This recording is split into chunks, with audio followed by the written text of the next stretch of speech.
Bonjour à tous, aujourd'hui on accueille Pierrick qui a écrit un livre sur le carnivore. Bonjour Pierrick. Bonjour Raph, comment ça va? Eh ben, ça va très bien, merci de venir sur la chaîne. De rien. Merci à toi de m'inviter. Bah, pas de souci. Tu as une chaîne YouTube qui parle de personnalité et de choses comme ça. Et récemment, tu es apparu sur le groupe du régime carnivore France. Et voilà, on t'a connu grâce à ça. Et puis tu as écrit un livre il n'y a pas longtemps. Mm. Alors, euh, est-ce qu'on commence par parler du livre ou est-ce qu'on commence par comment as-tu découvert le carnivore? Non, bah on peut commencer par, oui, par ça, par mon background. Allez, le Ça sera, background. quand ça sera fait. J'ai découvert, bah en fait, comme beaucoup de monde, hein, j'ai découvert le régime carnivore avec un podcast, avec le podcast de Joe Rogan et Michaela Peterson. Enfin, pour certaines personnes, c'était Jordan Peterson, moi, c'était Ouais, pour Michaela. moi, c'est ça. Ah bah voilà. Bon bah voilà. Et du coup, bah, quand j'ai entendu ça, je me suis dit, mais enfin, qu'est-ce que c'est que ça, un régime carnivore? Enfin, ça me paraissait, ça me paraissait totalement fou et bizarre et pas possible en fait. Même Je réaction. me suis dit, bon, c'est juste des sortes de véganes à l'envers, tu vois, au lieu de juste avoir une alimentation équilibrée, comme tout le monde sait qu'il est bon d'avoir, tu vois, un peu de légumes, un peu de viande, effectivement, mais pas trop, parce que la viande rouge, attention et compagnie. Tu vois, donc à la base, moi, je partais de ça. Et comme c'était Michaela Peterson, je me suis dit: «Bon, son père, il dit quand même des trucs vachement intéressants souvent. Sa fille, elle peut pas être totalement débile». Donc je me suis dit: «Bon, on va chercher, on va creuser» et plus je creusais, plus je cherchais, plus je voyais effectivement des gens qui expliquaient tous toutes les maladies qu'ils ont pu, résoudre grâce à ça. Tous les problèmes qu'ils avaient, qu'ils n'ont plus, plus d'énergie, plus de dépression, perte de poids, tout. Maladies auto-immunes, à foison, quasiment toutes en fait, les maladies auto-immunes, enfin toutes même je pense, mais par prudence je dis quasiment, mais en fait c'est toutes. Si vous appréciez cette vidéo et le contenu de la chaîne, je vous invite à vous abonner, à liker la vidéo et à laisser un petit commentaire, car c'est cela qui aide la chaîne à grandir et à propager le message de la bonne santé au plus grand nombre. Si vous souhaitez me soutenir directement, j'ai aussi un Tipeee dont le lien est dans la description, où je partage mon programme détaillé qui m'a permis de faire ma transformation corporelle en un an, si cela vous intéresse. Merci à tous, retour à la vidéo. Et là j'ai commencé à me dire: «Bon, apparemment il y a quelque chose». J'ai envie de chercher pendant pas mal de temps des gens qui faisaient des retours négatifs parce que je me dis: «Bon, quand on va voir chez les véganes, eux aussi ils disent que c'est génial et que ça leur a Bien sûr. sauvé, la vie». Donc je me dis: «Bon, c'est peut-être un biais d'échantillonnage, on va aller voir, chercher Tout à des fait. gens qui, disent que c'est pas bien quoi, qui ont essayé et qui en font des mauvais retours». Et là, je n'en ai pas trouvé. Même des anciens véganes et cetera qui essayaient, qui disent, «Bon effectivement, c'est très bien», tu vois? Un peu à contre-cœur. Je me suis dit: «Bon, ça commence à devenir bizarre quoi, ce truc» parce que justement quand il y a un biais d'échantillonnage, bah, chez les véganes, il y en a pas mal, mais quand on cherche des gens qui ont essayé d'être véganes et pour qui ça se passe mal, on en trouve plein en fait. Donc Tout à fait. normalement là, on aurait dû aussi en trouver si c'était la même chose et là, bah, j'en trouvais pas justement.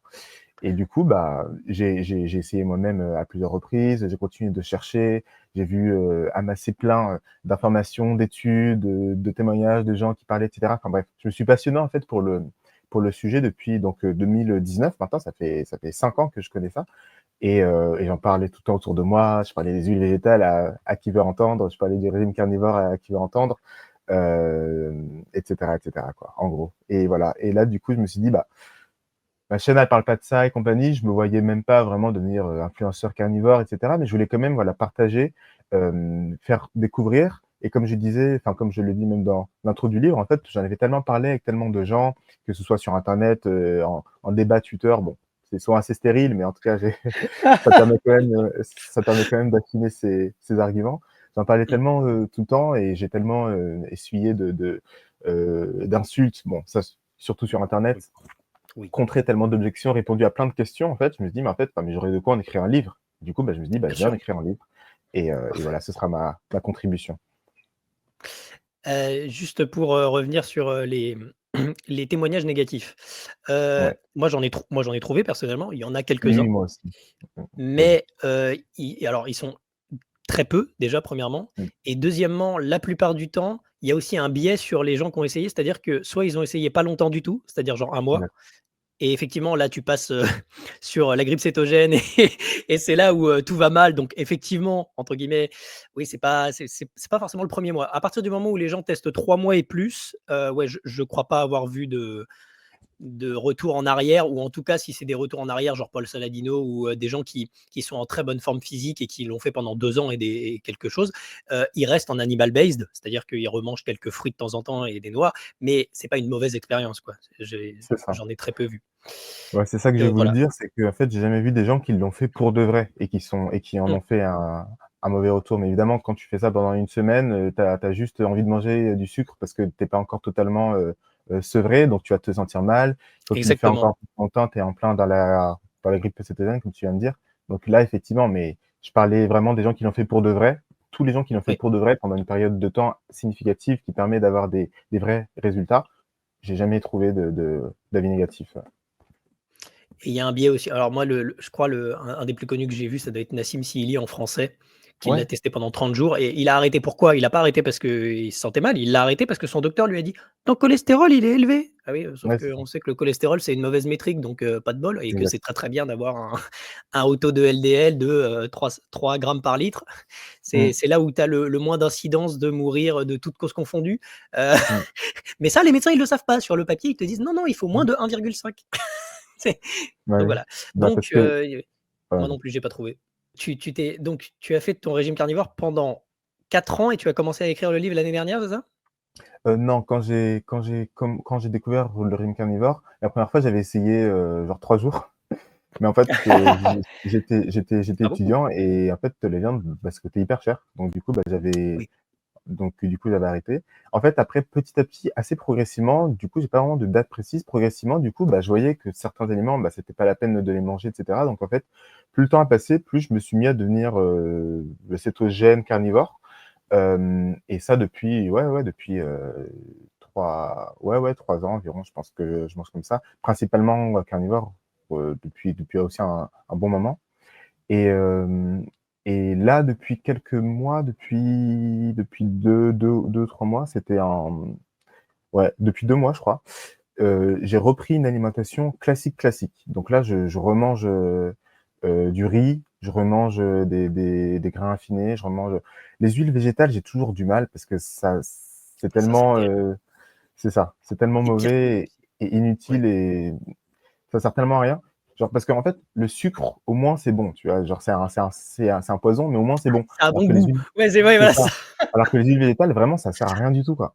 Donc ça, C'est j'ai pas bon en toujours du plus. mal. Oui. Donc ça, bah, j'ai toujours, du mal à reprendre, mais voilà, c'est pour tenter, en fait, l'expérience et c'est juste parce que enfin, moi, j'ai pas du tout une approche, sectaire ou je sais pas quoi et en plus, j'ai la chance d'être en parfaite santé. Même avant que je fasse, le régime carnivore, j'allais déjà très, très bien. Donc du coup, je peux me permettre de tenter des choses et puis j'ai toujours aussi une approche assez, scientifique de la chose. J'essaie toujours, tu vois, de voir ce qui se passe vraiment, par moi-même dans la mesure, du possible et cetera. Et du coup, là, bah, je retente ça. Ah oui, et c'est aussi parce que c'est pour une période donnée. C'est pas, juste, je me laisse aller ou je sais pas quoi. C'est parce que c'est pour Mmh. une période donnée. Là, c'est parce qu'il y a Noël. Je savais que j'allais retourner chez ma famille, qu'on allait manger et cetera à cette occasion-là.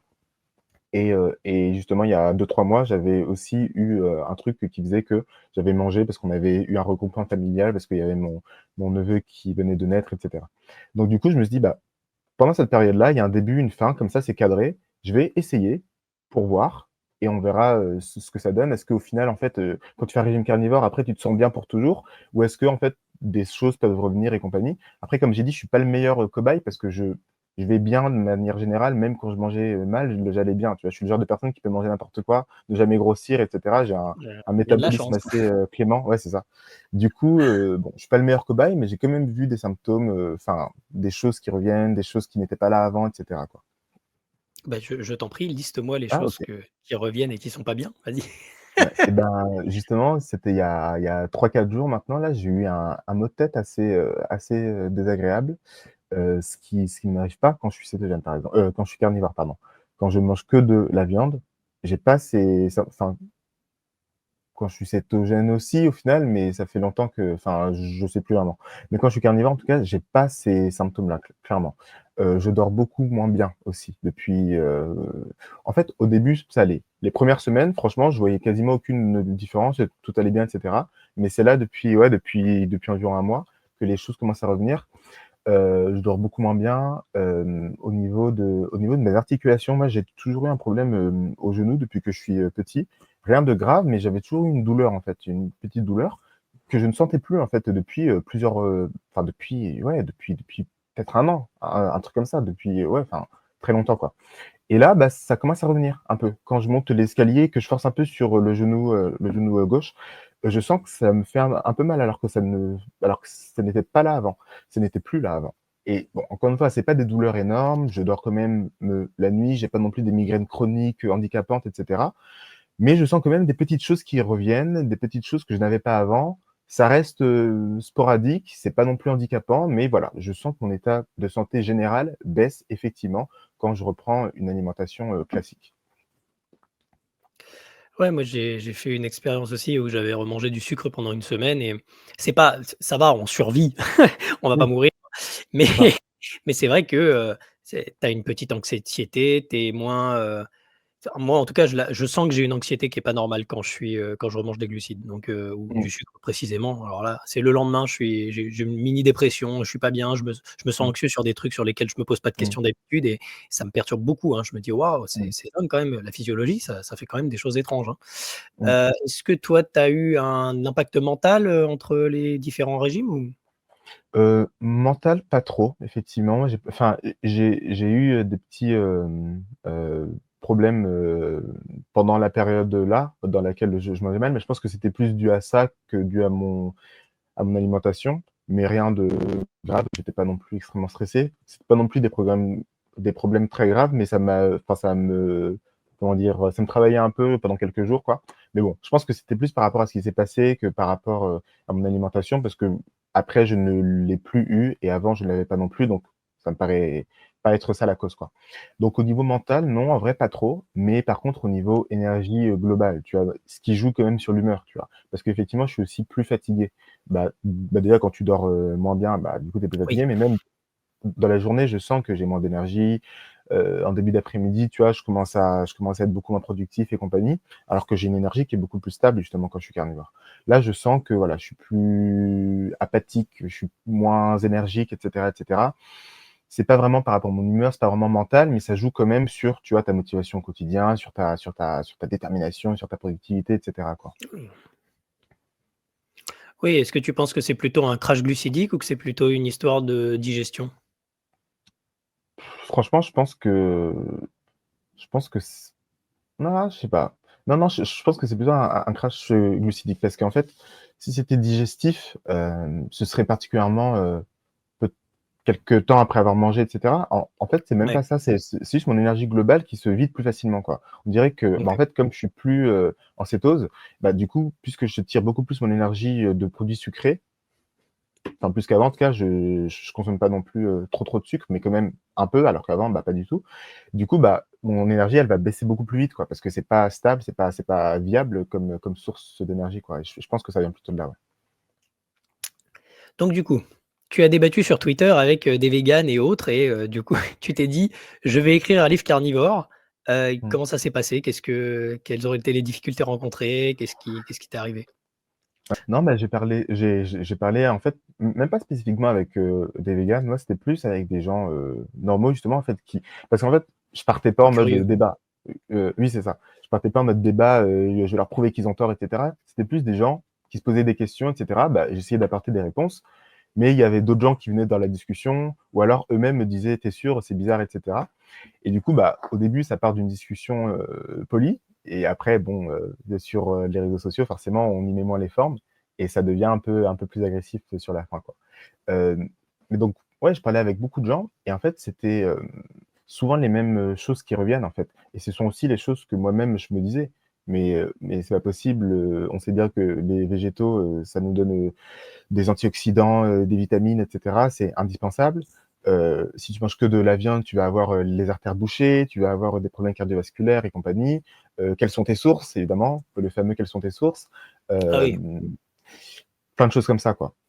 En plus, le «Quelles sont tes sources?» c'est pas totalement, enfin, c'est pas débile, c'est plutôt même logique comme mmh, question. oui, Mais c'est simplement que quand on voit, en fait, que les sources qui font dire que la viande n'est pas bonne, en fait, elles n'ont aucun sens, bah, du coup, bah, moi aussi, je peux dire, en fait, quelles sont tes sources sur les méfaits de la viande et il y a plein de gens maintenant, c'est plus comme si c'était 2-3, foufous qui essayaient ça dans leur coin.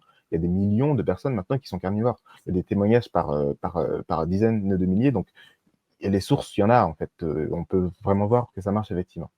Et du coup, quand j'ai commencé à écrire le livre, bah, après ça c'est plus, comment écrire un livre? Bah, écoute, j'ai commencé par prendre des notes. J'ai commencé en fait le livre, je l'ai commencé par le chapitre sur les enfants. Parce que je me souviens que même quand j'étais déjà un peu acquis à la cause, Intéressant. heu, quand Mikhaila Peterson avait été accusée d'avoir donné enfin d'avoir, fait suivre, un régime carnivore à sa fille, même moi je me suis dit: «Oh non quand même», genre tu vois? Non, genre là c'est quand même une enfant. Quand c'est toi, OK, tu vois? Tu peux faire tes expériences, mais quand c'est une enfant, faut faire attention.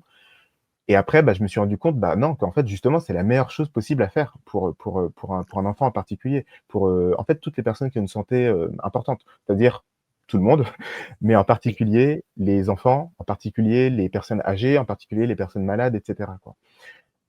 Et du coup, bah, c'était quelque chose qui m'avait marqué. Je me suis dit: «Bah, je vais commencer, à prendre des notes» et du coup, bah, j'avais les objections qui revenaient en tête. Donc je me dis: «Oui», donc les gens ils se demandent: mais on est omnivore, on n'est pas carnivore, pourquoi, chercher à faire ça?» Donc j'ai OK, les humains sont carnivores et cetera, je vais expliquer par rapport à ça.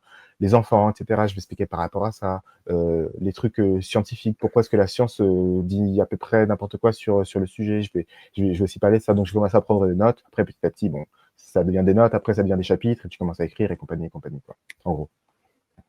C'est hyper intéressant que tu sois intéressé aux enfants, parce que toi, tu as des Ouais. enfants, du coup?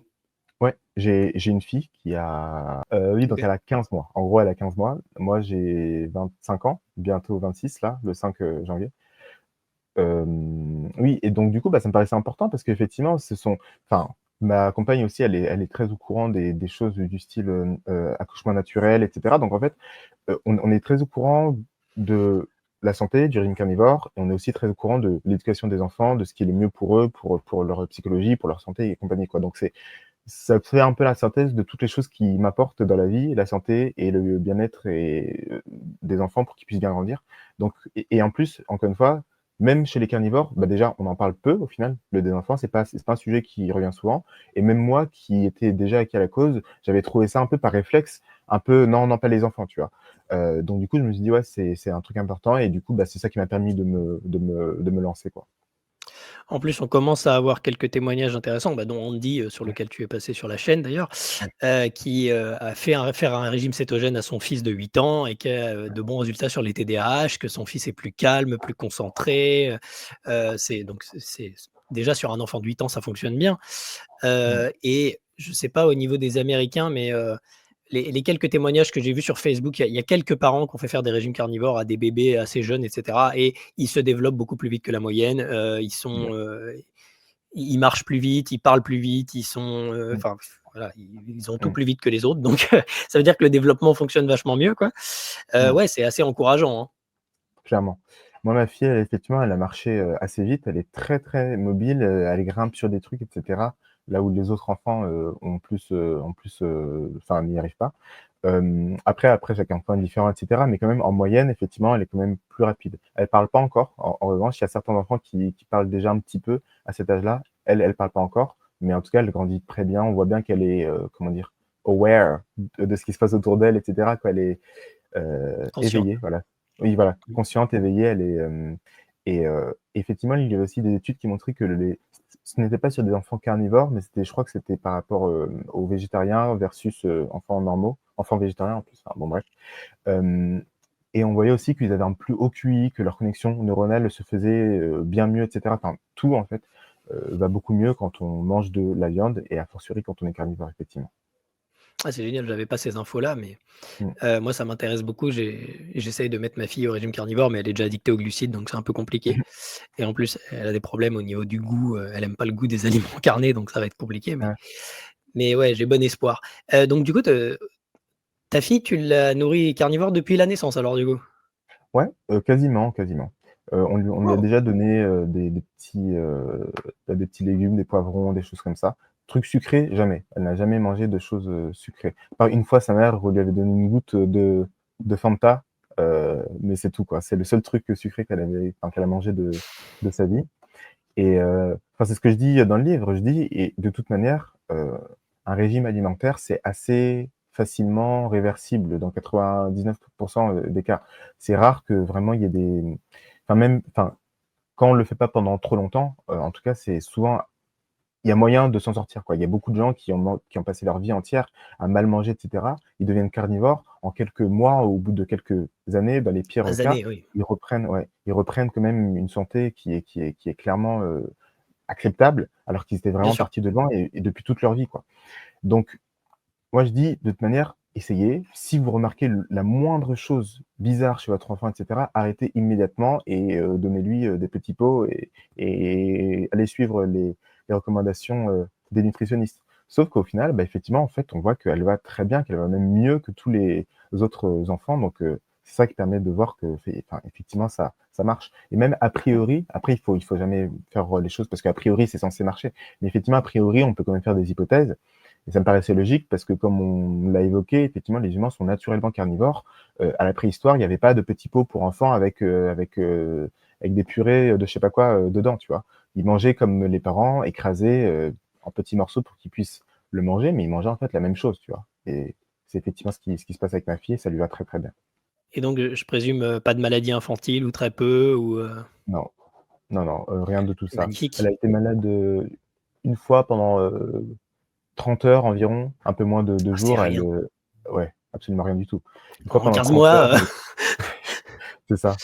Juste elle reniflait un peu. Enfin, elle était même pas malade, de la fièvre ni j'aime bien rien. la maladie en plus, genre, la Oui, mala oui, elle c'est ça, bah, reniflait un ouais. peu. Ouais, ça va. C'est ça. Donc on lui a appris à se moucher et cetera. Au bout de moins de 2 jours, c'était parti, quoi. C'est la plus grosse maladie qu'elle a eue pour le moment et elle a jamais rien eu d'autre, sinon elle est en parfaite santé, quoi.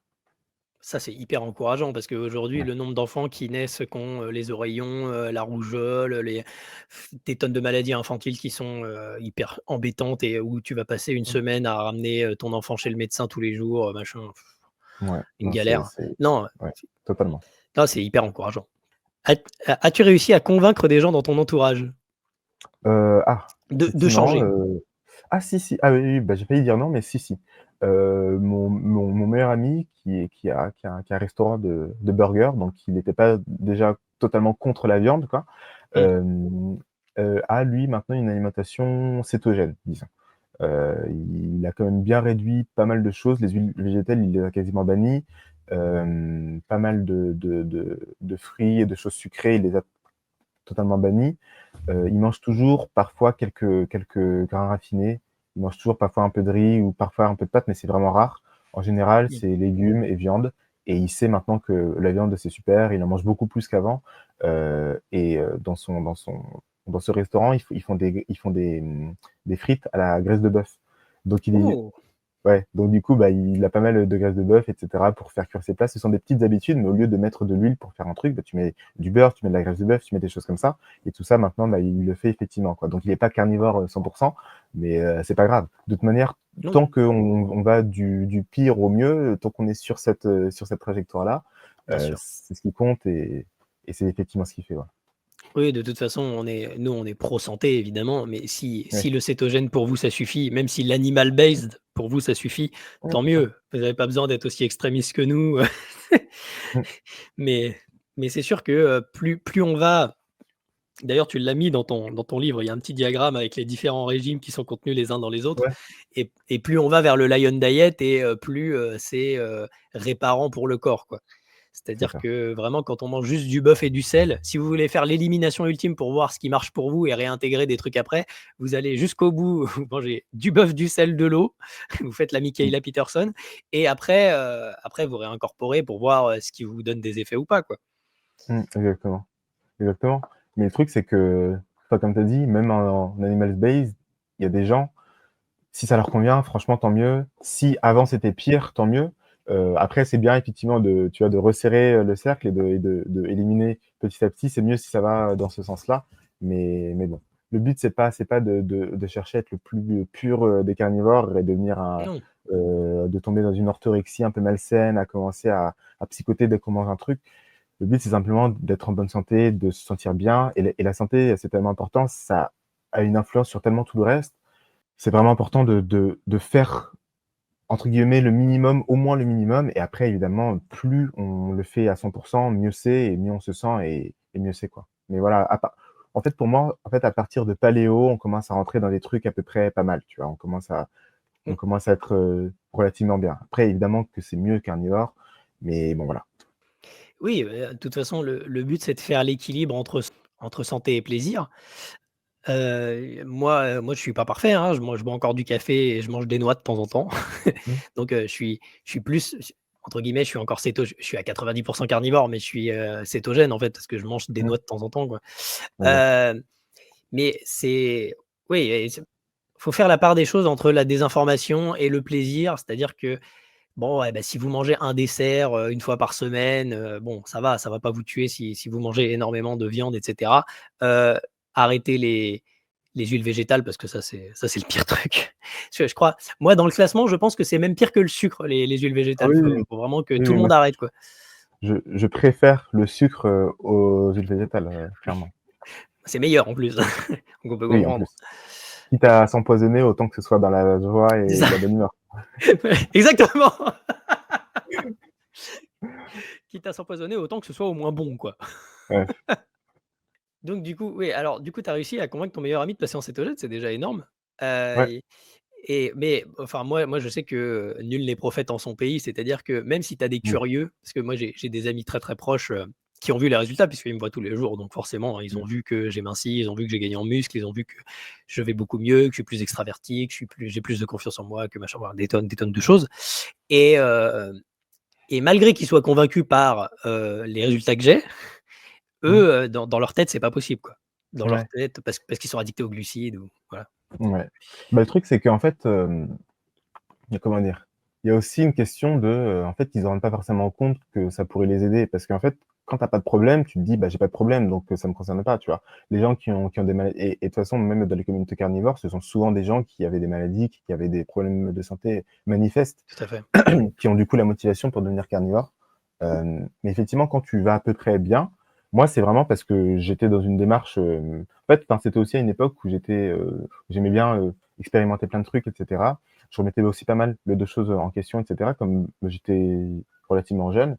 Donc du coup, bah, j'ai trouvé ça oui, aussi parce que je parle de psychologie slash développement personnel sur ma chaîne depuis que je suis au lycée, donc ça a toujours été quelque chose qui m'a beaucoup importé, en fait. Comment vivre sa vie le mieux possible, être heureux et cetera. Et du coup, bah, effectivement, ça m'a impacté, ça m'a, donné envie, assez tôt. Mais effectivement, en fait, quand tu vas bien, bah, tu te dis pas que enfin, tu vois pas, en fait, l'intérêt immédiat parce que tu te dis: «Bah, oui, je vais passer de bien à encore mieux, mais je suis déjà bien, ça m'évite, d'être bizarre, quand je vais manger avec mes amis, ça m'évite de devoir me restreindre, je peux toujours, grignoter des trucs que je sais être mauvais, mais qui me font plaisir, de temps en temps et cetera». Donc en fait, il y a pas de raison immédiate et du coup, c'est très compliqué avec les gens-là et moi, bah, c'est ce que je fais aussi, c'est plutôt, en fait, quand les gens me parlent de certains problèmes qu'ils ont. «Ah oui, là, j'ai souvent des Moi, problèmes pareil. articulaires et cetera.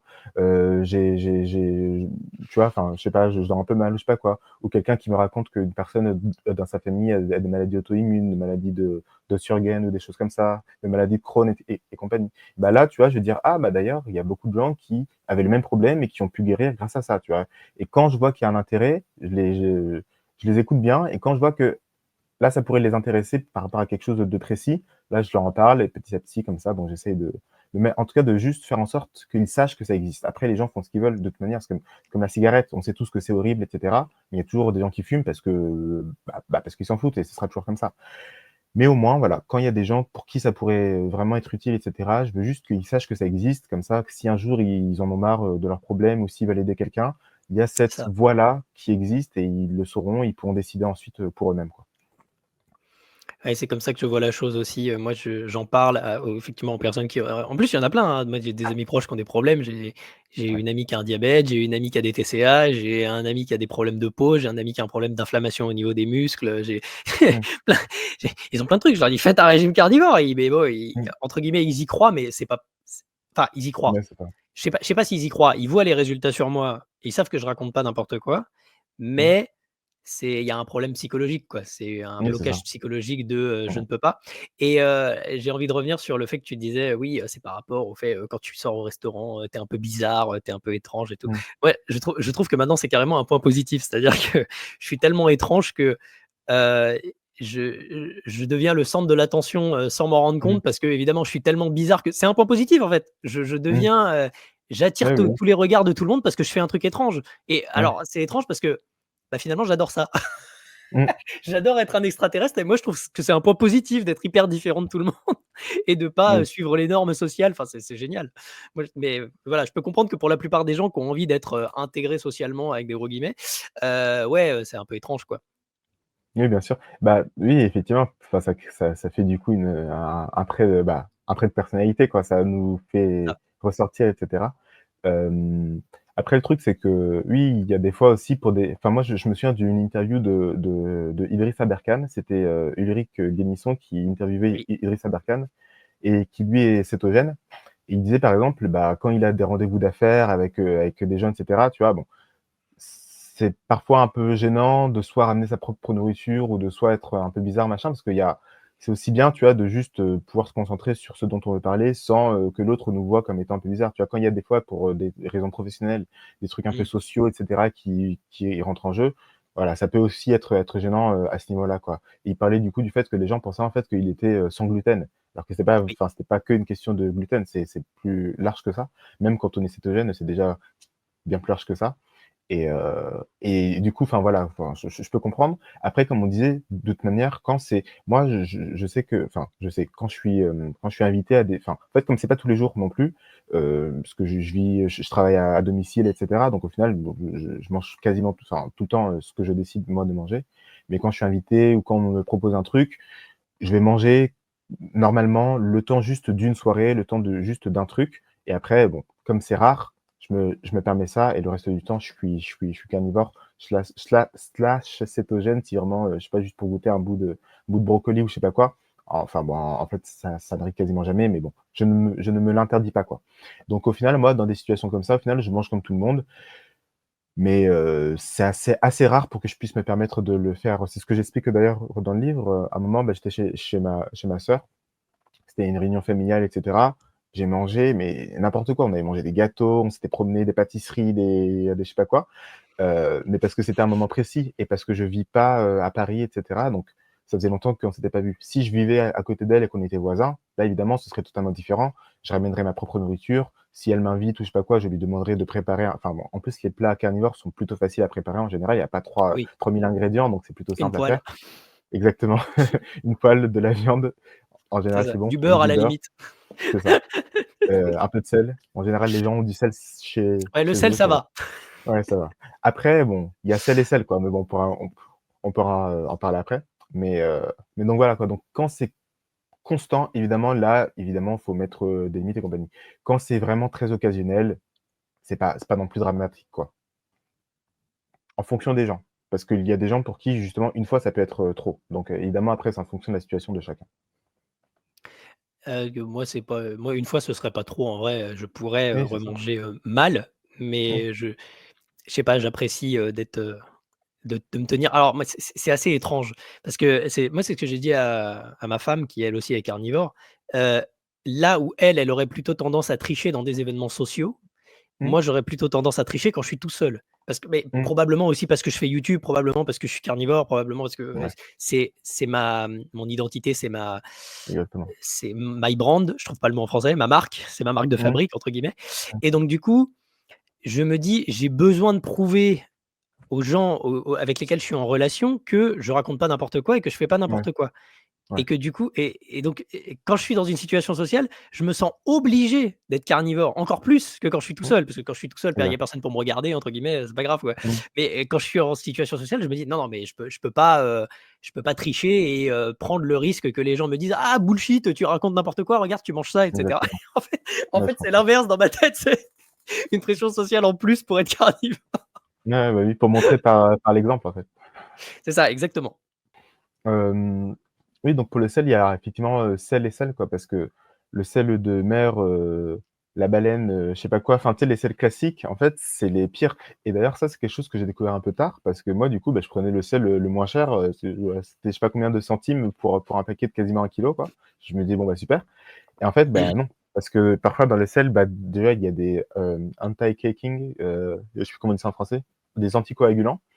Ah, Il y a, parfois du dextrose, et puis c'est aussi plein de microplastiques. Souvent le sel, de mer est aussi plein de microplastiques. Le sel de Guérande échappe à la règle. Moi, il fait partie des sels que je prends encore, parfois, le sel de Guérande. Mais sinon, ouais, sel d'Himalaya, sel en fait, ça existe pas trop en France, le sel, de Redmond, un truc comme ça. Donc oui, le Redmond Salt, ouais, on trouve pas ça en France. Non, enfin, assez rare, enfin moi en tout cas, je n'en ai jamais vu, à Cora quoi. Je pense qu'on peut le commander sur internet, mais voilà et donc effectivement, il y a des sels qui sont bien meilleurs que d'autres quoi et des sels qui sont effectivement assez, nocifs. Et ça, c'est aussi un des petits trucs qui rend parce qu'en fait, moi, ce que j'aime dans le régime carnivore, c'est que c'est clair, c'est simple, c'est limpide, en fait. Il y a pas à se poser 300 questions, il y a pas à mesurer combien est-ce qu'on mange, à mesurer les Ouais, les protéines, les calories. grammes et compagnie. Oui, ouais, les calories et cetera. Bah, j'avais même oublié le mot tellement ça n'existe plus, dans mon monde, quoi. Heu, il y a plus à mesurer les calories et compagnie et compagnie.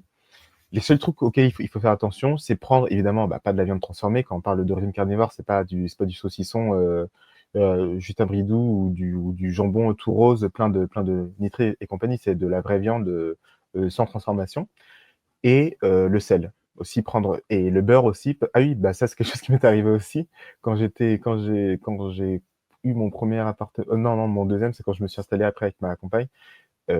J'avais pas fait gaffe et j'avais acheté, du beurre, en pensant que c'était du beurre et je me disais: «C'est bizarre parce qu'il est un peu mousseux, un peu bizarre comme ça» et en fait, c'était même pas du beurre, La c'était pas de la margarine, margarine non plus.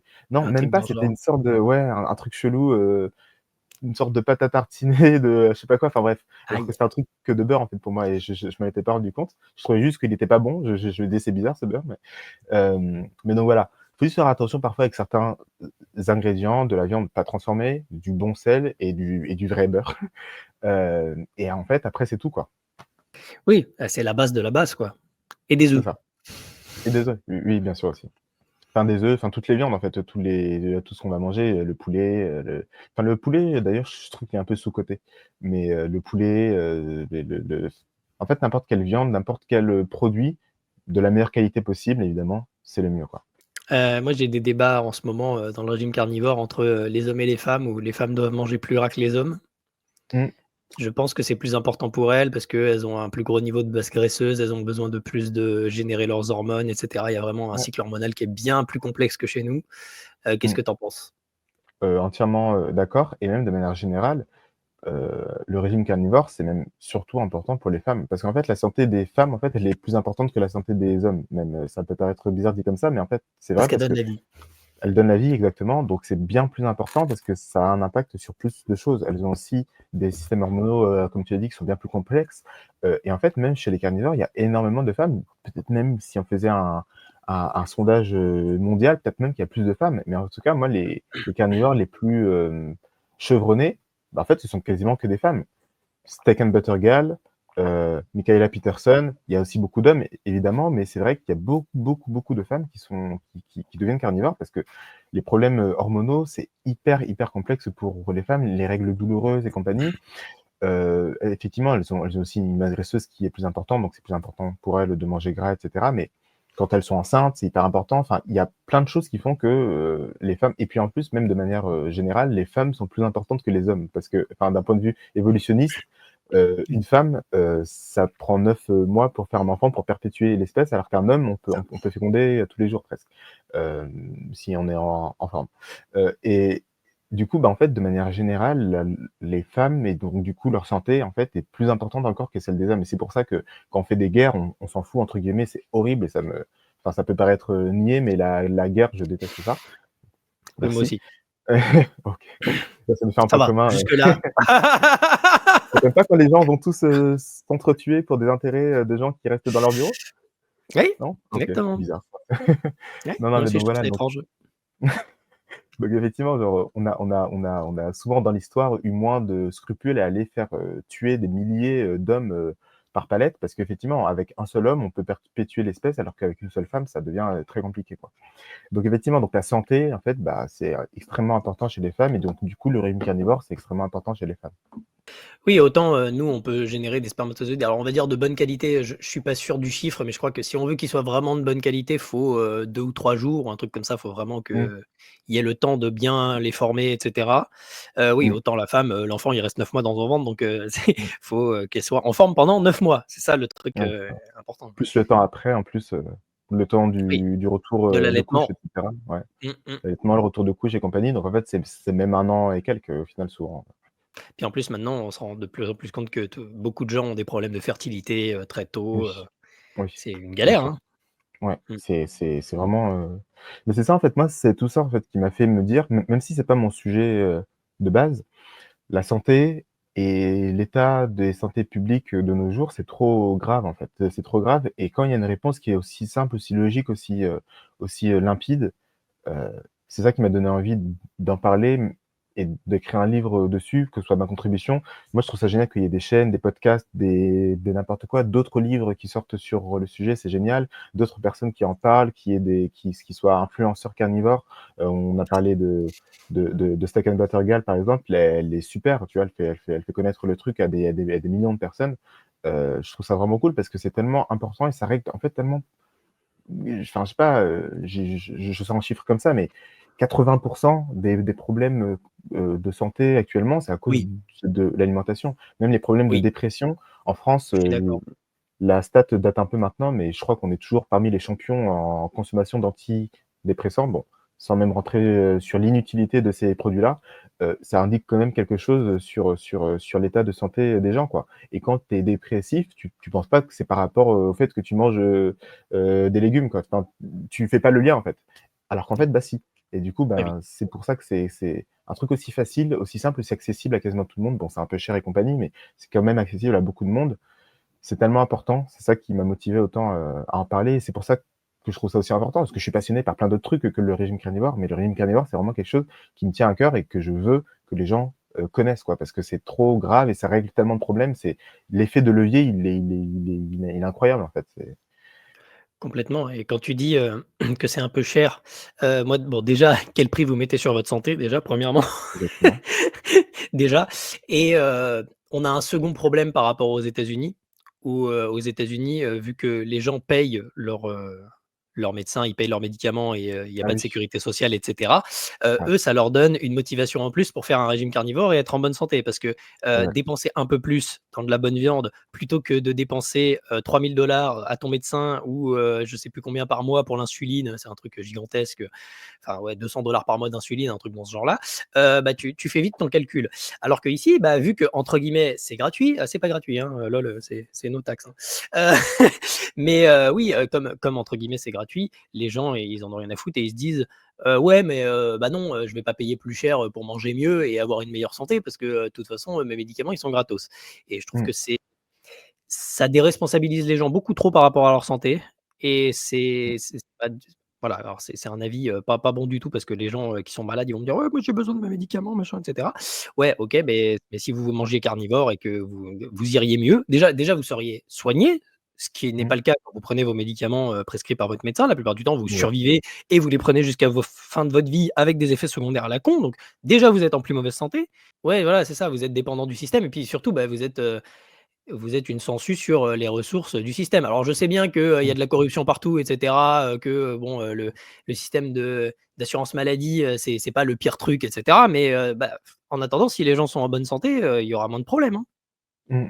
Clairement, clairement, clairement et on s'en rend pas compte. Bah, dans mon livre, j'ai essayé aussi de faire beaucoup d'appels à la responsabilité individuelle parce que même quand on est dans des situations comme ça, en fait, c'est quand même bien de se rendre compte que c'est nous qui choisissons et c'est nous qui décidons à qui est-ce qu'on fait confiance et cetera. C'est nous qui décidons où est-ce qu'on va, enfin, comment est-ce qu'on va allouer, notre argent, dans quel, est-ce que ça vaut pas le coup si on est vraiment, en galère de je sais pas, de supprimer, ses différents abonnements, au Game Pass, à Netflix, ou je sais pas quoi, tu vois? Ah! Et j'ai vu qu'en moyenne, apparemment, on dépense, je crois 200 € par mois en abonnements, divers et qu'évidemment, quand on donne ce chiffre, tout le monde se dit: «Mais non, mais pas moi», tu vois? Mais en fait, quand tu fais le calcul, c'est possible, hein. Mais en tout cas, donc quand on effectivement, quand on se reprend en main et qu'on se dit: «Non mais c'est quoi le plus important?» Quand on fait passer, en fait, les priorités en priorité, c'est quelque chose que j'aime beaucoup dire, quand on fait passer les priorités en priorité, on se rend compte que, hem, enfin, j'ai envie de dire, même si on est obligé de déménager dans un appartement plus petit et cetera, ça vaudrait toujours le coup, en fait. Donc au final, c'est compliqué, quand on pose bien les choses, de se dire: «Non, c'est parce que j'ai pas assez d'argent», c'est plutôt parce qu'on va pas trouver ça assez important pour dépenser son argent, dedans, quoi. Et effectivement, le système de santé dans lequel on est en France, ça paraît être une excellente idée, sur, le papier, quand on n'y réfléchit pas trop. Mais en fait, la déresponsabilisation individuelle que ça crée, en fait, plein, plein, plein, plein, plein de problèmes qui créent un système, qui a bien des problèmes et qui, en fait, créer les problèmes qu'il prétend régler, en fait, et Voilà, c'est c'est assez ça. dramatique. Là où tu as dit un truc hyper intéressant et que je vais appuyer, c'est, je préfère vivre dans un appartement plus petit et être en Ouais. bonne santé que, d'avoir un, je sais pas 200 carrés et à être dans un corps, qui, a du diabète et peut pas marcher, peut pas monter les escaliers, est Mmh. essoufflé au bout de 20 minutes, enfin Mmh. oui, mais largement, je préfère largement être dans mon corps et en Mmh. plus, c'est un truc que je répète dans beaucoup d'interviews, si je pouvais, prêter mon corps à quelqu'un pour 24 heures pour qu'il voit ce que ça fait d'avoir un corps de carnivore, d'être dans un corps qui a pas des pensées obsessionnelles négatives, qui a pas d'anxiété, qui est pas déprimé, qui a de la motivation pour faire ses projets, qui a des des croyances bonnes sur, sa capacité d'apprentissage, c'est ça a tellement de valeur, c'est beaucoup ça a beaucoup, beaucoup plus de valeur que, d'être dans un appartement plus grand ou d'avoir un peu plus d'argent, en fait. Mmh. La vie est Totalement. bien meilleure comme ça. Mmh. Ouais, ouais. C'est quelque chose, dont on peut enfin, quelquefois, en fait, ce sont des choses qu'on sait, mais que tant qu'on les vit pas, on les sait intellectuellement, mais on ne les ressent pas, en fait. On n'a pas vraiment une vraie foi profonde dans ces choses-là. Mais quand, dans les films, dans les trucs pour enfants, en fait, on parle du pouvoir, de l'amitié et que l'amour, c'est tout ce qui compte et tout, mais ce sont des choses, en fait, qui sont d'une profondeur, mais dingue, en fait. Oui, Et c'est et vrai. moi, je préférerais 1000 fois vivre sous un pont avec, ma femme, avec ma fille et cetera, que de vivre dans la plus belle maison du monde, mais être en mauvaise santé ou avoir un métier que je déteste, me sentir, mal au quotidien et cetera, tu vois? Mais en fait, quand tu es dans une prison, dorée, tu as un bon salaire, tu as un bon machin, tu as ci, tu as ça, bah, tu vas t'accrocher à ces petites choses-là, au lieu de plutôt t'intéresser à ce qui compte vraiment et beaucoup de gens sont dans ces situations-là, ouais. Beaucoup de gens. Et encore ça, c'est quand ils ont conscience, des choses, parce que la plupart des gens, ne se rendent même pas compte. Ils pensent sincèrement que non, ils peuvent pas et cetera, et d'autres personnes se rendent compte, mais ils le font pas, comme on parlait de nos amis qui voient bien, mais ils le font pas parce que voilà, ils se disent: «Oui, mais» tu vois, il y a des arrangements avec soi-même et cetera, et au final, on ne le fait pas, quoi. Exactement. Et oui, ils sont dans leur prison dorée et même nous, on est dans une prison dorée quelque part. Moi, Oui, je me pose la question de me barrer de la France, hein, je me pose la question de mmh, plein de choses. Même ça, c'est une prison pour moi. Les taxes ici, c'est une prison. Heu, mmh. Bah, c'est donc marrant qu'on ouais, parle ouais, de non, ça parce que c'est un autre de mes sujets, que j'aime beaucoup. C'est ce qu'on appelle l'anarchocapitalisme pour ceux ah, je qui connais connaissent. pas ça. Ouais, je peux recommander la chaîne, Bhaskar Hypnomachie, elle est pas mal. La chaîne Pour ainsi dire aussi, elle est pas mal, qui parle, de tout ça. Il y a pas mal de livres, qui sont intéressants, là je les ai pas en tête là comme ça, mais il y a pas mal de livres qui parlent de ça. Heu et ouais, c'est en fait, ce qui permet de se rendre compte qu'en fait, l'État de manière générale, en fait, moins il y en a, mieux tout le monde se porte et en fait, plus il y Oui. a de solidarité, plus en fait, toutes les choses que l'État est censé faire, en fait, moins on en a, plus on les a, en fait, et ça permet de se rendre compte de ça, de ce qu'on appelle le droit naturel et compagnie, enfin bref, plein de sujets, philosophico-politiques qui sont hyper intéressants. Bah, ça a à voir avec la responsabilité personnelle, c'est-à-dire qu'à partir Ouais. du moment où l'État ne nous offre plus des choses, qu'il prend à d'autres et cetera, on Mmh. commence à se poser la question de comment j'optimise ma vie, comment je fais pour, avoir les meilleurs résultats possibles, comment je fais pour servir le plus autour de moi, comment je fais pour avoir ci, avoir ça et cetera et du coup, on commence à re-sociabiliser avec les gens autour de nous, on recommence à créer des Mmh. communautés, on recommence à voilà, à créer, de l'emploi aussi entre nous et cetera Mmh. et c'est vrai qu'on a perdu tout ça et ça Mmh. ça a à voir avec la responsabilité personnelle, donc ça a à voir avec le carnivore finalement. Mmh. C'est ça qui est fou. Tout est lié, tout est lié. Mais tout est lié. Ah mais de toute Bah façon, oui, moi, non, non, mais ce oui. que ce que j'adore avec cette histoire de carnivore, c'est que vu que ça a une incidence sur la santé, sur la responsabilité personnelle, sur les Mmh. finances, sur, la vie de manière générale, sur le bien-être, voilà, c'est en fait, ça a des rapports avec tout. Ça a des rapports avec Ouais. l'économie, ça a même des rapports donc avec le parce que ça, on n'en a pas encore parlé, mais avec l'écologie. Ça a des rapports Oui, avec la planète sera beaucoup plus belle s'il y a des vaches partout, je vous le oui, dis. exactement, Arrêtez de exactement. faire de la monoculture. Mais oui, et c'est en fait, c'est les domaines, enfin moi je travaille sur internet et cetera, donc je connais un peu les trucs là. C'est les domaines en fait, qui vendent le plus parce qu'en fait, ce sont les choses qui impactent, tout le reste. La santé, les relations et l'argent. Tous les gens qui vendent des formations pour devenir riches, en ligne et cetera, enfin, des fois elles sont vraiment très bien, hein, parfois. d'autres le sont beaucoup moins. Mais c'est un domaine qui est très porteur parce que, en fait, quand tu as plus d'argent, bah, tu as plus de tout le reste aussi. Les formations pour trouver l'amour, pour le couple, etc. Quand tu es heureux dans ton couple, bah, tu es heureux dans ta vie d'une manière générale et ça a un impact sur tout le reste. Et la santé, pareil, c'est encore plus évident. Quand tu es en bonne santé, bah, évidemment que tout le reste compte. Là, c'est la période des fêtes. On va dire à tout le monde de bonne santé, etc. Parce que c'est effectivement la chose la plus importante du monde, quoi. Effectivement, donc les 3 domaines-là, ce sont les 3 domaines, en fait, qui ont un impact sur tout, en fait, quand on y réfléchit, sur l'économie, sur l'écologie, pareil avec l'argent, tu vois? Quand tu as plus d'argent, bah, évidemment, bah, l'impact économique est clair et net, mais quand tu as plus d'argent, tu as aussi plus facilement une bonne santé et quand tu as plus d'argent, bah, ça va aussi avoir un impact sur l'écologie parce que tu vas pouvoir faire ci ou ça, que ce soit positif ou négatif, pour ceux qui sont intéressés par ça. Moi, c'est pas un sujet qui m'intéresse vraiment, mais j'en ai quand même parlé parce que c'était justement intéressant de débunker encore une fois une des Bien sûr. choses qu'on dit contre la viande. Et donc, ouais, là, ce sont vraiment donc les sujets et les domaines piliers de la vie humaine, en fait. En particulier, même la santé. Je t'en Ouais. prie. Vas-y, fais-nous un résumé de l'écologie dans ton livre. Alors, petit 1, les vaches. Non, non, donc, bah, effectivement, Alors donc, je vais lire en mon fait, livre. bah, je l'ai à côté de moi, en fait, au cas où, pour me souvenir de certains points, mais au final, je m'en sers pas vraiment parce que dans la discussion, puis en fait, enfin, à force, on connaît, en fait, tout ça par cœur. Bah, effectivement, en fait, le problème écologique, pour ceux qui se soucient de ça, et cetera, c'est qu'effectivement, donc, quand on mange de la viande, on va utiliser des sols qui pourraient être utilisés pour faire pousser des plantes. On va, plutôt que de les manger directement, en fait, on va les donner à des vaches. Ensuite, on va manger les vaches, qui elles-mêmes vont aussi boire de l'eau, et cetera. Donc, en fait, on va utiliser plein d'eau et plein de terres Terre. agricoles pour nourrir des vaches au lieu de les manger directement. Même si, évidemment, il y a moins de protéines et de tout ce qu'il faut dans des plantes que dans de la viande, ça personne ne le remet en question. Mais voilà, ce serait quand même peut-être plus intéressant de manger directement ce qu'on fait pousser, quoi, que les animaux. Sauf qu'en fait, bah, ça se passe pas du tout comme ça, parce qu'en fait, ce que mangent les vaches, elles le mangent en fait à des endroits où parfois on ne peut rien faire pousser. C'est-à-dire que si on ne donnait pas ces choses-là, ces végétaux-là à des vaches, en fait, on pourrait pas avoir plus de nourriture pour nous parce qu'en fait, on peut rien faire pousser. Il y a juste des herbes sauvages ou je sais pas quoi qui poussent. Seuls les herbivores peuvent les exploiter, les manger et transformer ça en viande que nous on va pouvoir ensuite manger derrière. Parce que le terrain est trop rocailleux, parce que le terrain est trop sec pour faire pousser des choses plus intéressantes que de la paille ou je sais pas quoi, Herbe. parce que Mmh. c'est trop pentu et du coup, bah, on peut pas faire pousser, des choses, là et cetera. Donc tout ça, en fait, ce sont des arguments qui sont en fait, quand on les creuse, en fait, qui sont faux parce que ça ne marche juste, pas comme ça, en fait. Pour l'eau, c'est pareil, on va compter dans l'eau que consomment les vaches, l'eau de pluie. Mais en fait, l'eau de pluie, elle serait tombée, enfin, si c'était pas les vaches qui l'avaient bu, elle serait tombée par terre, quoi. Donc ça ne gaspille pas d'eau parce que c'est de l'eau qu'on peut déjà pas exploiter, encore une fois, de base. Ensuite, il y a aussi des questions, du gaspillage et compagnie.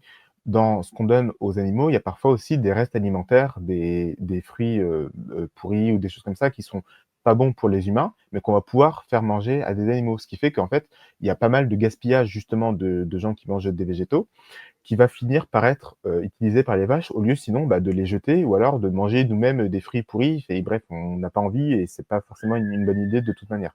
Hem, donc en fait, quand on creuse, on se rend compte qu'il y a tout ça, tout ça, tout ça qui rentre en compte en fait dans le calcul, que c'est pas aussi simple que: «Ah, on pourrait manger directement», ça marche pas comme ça et du coup, en fait, si on enlevait enfin, toute la consommation en fait animale, parce qu'on parle des vaches, mais il y a aussi les veaux, il y a aussi les moutons, il y a enfin toutes les viandes qu'on peut manger, pareil pour les poulets et cetera toute la consommation animale, si on la retirait du calcul, du CO2 et cetera, en fait, ça n'enlèverait que 2,6 des émissions de CO2. Donc en fait, ça ne changerait rien du tout. Ça ne changera absolument rien. Donc même si la planète enfin, il me semble que c'était les États-Unis, l'étude qui faisait ça, mais ça ne changerait que 2,6 de l'émission de CO2 des États-Unis entières. Donc c'est qu'à peu près dans les autres pays, ce serait aussi pareil, quoi. Donc si le monde entier devenait, végétarien, en fait, ça changerait rien à la pollution, ça changerait rien, aux émissions, de CO2 et donc en fait, il y a aucun problème et voire même, en fait, quand on creuse encore, on se rend compte que c'est même plutôt positif parce que ça permet aussi de réduire,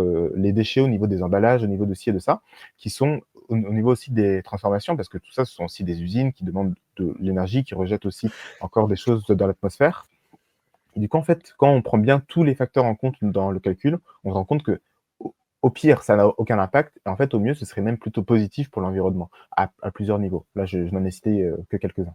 Oui, exactement et en plus, on a moi j'ai lu quelque part, alors là, attention, ça sort de mon chapeau, c'est des sources, je sais pas où elles sont, mais j'ai lu que, plus de CO2 en fait, rend, la terre plus fertile en fait. Il y a Oui, plus oui, de photosynthèse et voilà. oui, parce qu'en fait, dans les serres, par exemple, on va justement, foutre plein de CO2 parce que ça permet aux plantes de pousser. C'est comme une sorte de comment on dit? Bah, De d'oxygène naturel. fertilisant, oui, oui, c'est ça et c'est comme une sorte de fertilisant naturel, en fait, dans les bah, c'est quelque chose qui est très connu par les fermiers et cetera. Moi, j'ai des amis qui ont enfin, dont les parents ont une ferme et cetera. Effectivement, donc on va mettre beaucoup de CO2 parce que ça va permettre aux plantes de mieux pousser. Après le truc, c'est qu'en fait, justement, en gros, je crois que ce que disent les écologistes, c'est que oui, mais heu, pas à ce point-là et en plus, c'est pas réparti pareil, partout. Du coup, en fait, il y a des gaz qui vont, en fait, juste aller dans l'atmosphère et créer un effet de serre, je sais pas quoi, bon bref. Heu, le problème, c'est enfin, comment dire? C'est que c'est pas forcément enfin bon, après là, enfin, peut-être qu'on dérive un peu, mais le cadre, juste, carboniste n'est pas forcément pertinent pour le climat parce qu'il y a ça enfin, c'est pas qu'une question de CO2. En fait, parler de pollution serait mais 10 000 fois plus pertinent que de parler, Bien de sûr. climat et d'écologie. Parce que là, par contre, il y a effectivement plein de choses à faire. Les Oui, perturbateurs endocriniens dans l'eau, du robinet, totalement les d'accord. villes qui sont pleines de microparticules et de Microplastiques. gaz, à des po oui, c'est ça et même les gaz des voitures et cetera qui créent un smog et compagnie, ça, ce sont effectivement des choses, pertinentes. Mais par rapport au climat, machin, planétaire, heu, en plus, ça touche aussi à des trucs géopolitiques qui vont jamais arriver, en fait. Même si l'Europe entière, revenait aux chevaux et aux charrues, ça changerait rien, en fait. Donc on peut faire tous les efforts, qu'on veut, et ça, par exemple, là, on peut parler, pour ce truc-là, par exemple, d'un potentiel complot. Parce que là, je pense que même les dirigeants savent bien que c'est pas mettre une taxe sur les voitures, à combustion qui va changer quoi que ce soit au climat, tu vois? Ça, c'est clairement comme, il y a enfin, c'est pas Histoire d'argent. directement lié, mais c'est un autre exemple qui me fait rire et du coup, je suis concerné, mais sur Amazon, je crois qu'il y a une taxe de 3 €, quand on achète un livre pour favoriser les libraires, physiques. Mais c'est tellement débile, en fait, mais je me dis: «Mais enfin, mais déjà, bah, juste on va les payer les 3 €, mais c'est juste, en fait, un moyen d'avoir plus de taxes et ils vont faire croire que c'est pour aider les libraires, mais c'est tellement stupide que là, c'est évident qu'ils savent très bien que c'est pas ça le vrai truc, quoi. Mais bon, bref. Mais en tout cas, voilà. Il y a plein de choses, en fait, qui, quand on se penche sur la question écologique, nous font nous rendre compte que le paradigme n'est pas forcément le bon, et qu'en plus, la viande n'a rien à voir, là-dedans. Ouais. Heu, je vais donner un argument comme ça qui, ça fait 50 ans qu'on nous dit que, les plages devraient être inondées et pourtant, le niveau de la mer, il a pas augmenté. Ouais, ouais, c'est ça. Comme les tu sais, à Dubaï aussi, il y a des îles là qu'ils ont fait qui représentent, le monde avec plein de petits îlots et cetera et déjà quand le projet était en construction, les gens disaient: «Mais ça va pas marcher parce que l'eau va monter» et du coup d'ici, 10 ans déjà, on devrait commencer à voir, alors qu'en fait, bah, 10 ans plus tard, en fait, il y a rien du tout et apparemment, bah, ça va très bien, en fait. Et la montée des eaux, ça a l'air d'être une conspiration, Ouais voilà, et ça, c'est c'est pareil, dit. en fait. Bah, en fait, moi, les conspirations enfin, les complots, c'est pas que je suis un anti-complotiste, primaire. J'en vois pour des choses comme, la taxe de 3 € pour aider les libraires, comme si ça allait changer quoi que ce soit, hein. Et puis c'est tellement débile sur le principe de rendre un truc en fait, enfin, c'est clairement du nivellement par le bas, en fait. Ils font exprès de rendre un truc moins bien parce que mais juste, je sais pas, genre, enfin, faites rien, en fait, et ça va très bien aller, mais au pire, essayez plutôt d'aider les libraires à vendre eux aussi leurs livres, en ligne. Enfin bon, bref, je sais pas, un truc plus logique, quoi. Donc pour des trucs comme ça, je me dis: «Là, clairement, c'est du foutage de gueule, quoi, c'est pas possible» et pour des trucs aussi gros que le climat et cetera, je pense vraiment que les gens sont sincères et dans mon livre, d'ailleurs, quand je parle de ça, j'encourage, d'ailleurs à être, ouvert sur le sujet, à ne pas penser: «Non, climat, machin, machin» et si tu dis pas absolument, tout oui, tu es un climato-sceptique, fou et compagnie, mais pas non plus tomber, dans un excès inverse et par exemple, je recommande, l'association des climato-réalistes, qui est vraiment excellente. Benoît Ritot, qui est excellent, qui a écrit plusieurs ouvrages sur le sujet et cetera, que je trouve vraiment, d'une limpidité et d'une rationalité incroyable. Et ils ont une approche en plus qui est très peu complotiste, donc qui fait pas peur aux gens, tu vois, qui sont un peu anticomplotistes par défaut. L'association des climato-réalistes, pour ceux qui veulent voilà, entendre un son de cloche différent, est toujours hyper intéressant. C'est ce que je recommanderais. Ouais. Est-ce que tu fais du jeûne intermittent? Ouais, ouais, ça, c'est quelque chose que je fais depuis hyper longtemps. Bah, déjà, même à l'époque, là où j'ai découvert le régime, carnivore, j'avais aussi essayé de faire un jeûne de 1 semaine. Un jeûne, heu, je pouvais boire ou pas? Je sais plus si c'était un jeûne sec ou un jeûne hydrique. Je crois que c'était un jeûne hydrique, et de 1 semaine, j'ai raté. J'ai arrêté au bout de 3 4 jours, je crois, parce que j'avais faim. Non, je non, non, parce que, non, non, bah, je sais pas, parce que ça m'avait saoulé, en fait. En vrai, en plus, Et j'avais je un peu passé la phase, tu sais, au début, tu te sens mal, après ça va mieux en général, et j'avais un peu passé ça, oui. et c'était je sais pas, en fait, je crois que c'était pendant les vacances scolaires, donc j'étais chez moi, j'étais dans une nouvelle ville que je connaissais pas, et je sais pas, enfin juste, j'ai juste arrêté, quoi. Mais j'avais quand même fait un jeûne de 3 4 jours, et régulièrement après j'ai fait des jeûnes de 48 heures, de 3 jours, assez facilement, et de manière naturelle, en fait, moi, je suis en nomade, comme on dit, en OMAD, donc one meal a day. J'ai tendance à manger une fois par jour en temps normal. Heu, Là, pendant les fêtes, bon, avec tout ce qui va se passer, et cetera, je pense que je vais casser, mon jeûne plus régulièrement. Mais oui, oui, j'ai tendance à manger une fois par jour, en fait, de manière naturelle, de manière assez, spontanée, quoi. Oui, moi, je suis la plupart du temps en toumade et occasionnellement en nomade. Je OK. fais et en plus, c'est sur une fenêtre ridicule. C'est genre, je mange le matin en rentrant de la salle vers 9 heures et après je Mmh. refais un repas, vers 13 heures ou 14 heures. Donc c'est Oui, OK. vraiment une fenêtre, 6 heures max, quoi.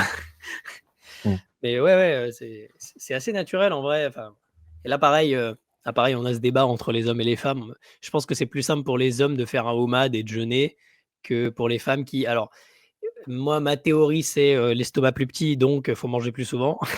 Mais, Mmh. je voilà, mais il doit y avoir d'autres choses, hein. Je pense que c'est aussi, Ouais. lié aux hormones, beaucoup de choses, et je Mmh. pense que c Bah, vu que les femmes sont plus sensibles au stress aussi et que le jeûne, c'est quand même un stress assez important sur le corps, ça doit jouer c'est vrai. aussi. C'est vrai, ça je m'étais jamais posé la question, à vrai dire. Mais après je pense que même, faire des jeûnes de 48 heures, régulièrement, je pense que même les femmes pourraient, parce qu'en fait, on se rend pas forcément compte, mais notre manière de manger, elle est déjà, largement supérieure à ce qu'on est capable, de faire, en fait. Donc nos critères pour ce qu'on appelle un jeûne, en fait, avant, ne pas manger pendant 24 heures, c'était même pas un jeûne, en fait, c'était juste, normal, tu vois? Donc je pense qu'effectivement, les hommes pourraient jeûner plus longtemps, plus régulièrement, mais je pense que des jeûnes de 48, même de 3 jours, je pense que même pour des femmes, en fait, ça se ferait assez naturellement, je pense. Ce serait si on commence à rentrer dans des trucs un peu plus longs, je pense que ça pourrait devenir plus compliqué pour elles que pour nous. Mais, je sais pas, je m'étais jamais posé la question, à vrai dire. Bah, moi, pour m'être beaucoup renseigné sur le sujet, Ah, notamment avec Mindy Pelz, OK, qui est une influenceuse américaine qui demande beaucoup pour le jeûne, hem les femmes sont plus aptes à jeûner pendant les 2 premières semaines de leur cycle, déjà, quand elles ont un d'accord. cycle, bien évidemment et même, sur le groupe régime carnivore, on se pose la question de plus en plus parce qu'on a des femmes qui ont des problèmes, qui partent pas avec le régime carnivore et elles sont en train de faire un OMAD ou un TOMAD et on se dit: «Ouais, non, Mmh, mais peut-être que manger toutes les 3-4 heures, ce serait peut-être plus approprié pour elles mmh, que de faire des jeûnes intermittents, qui mmh, stressent leur corps inutilement», voilà. mmh. Alors qu'il y a des choses à Ouais, soigner. c'est vrai. Ah, OK, bah, non, j'avais jamais vraiment réfléchi à la question, donc, intéressant.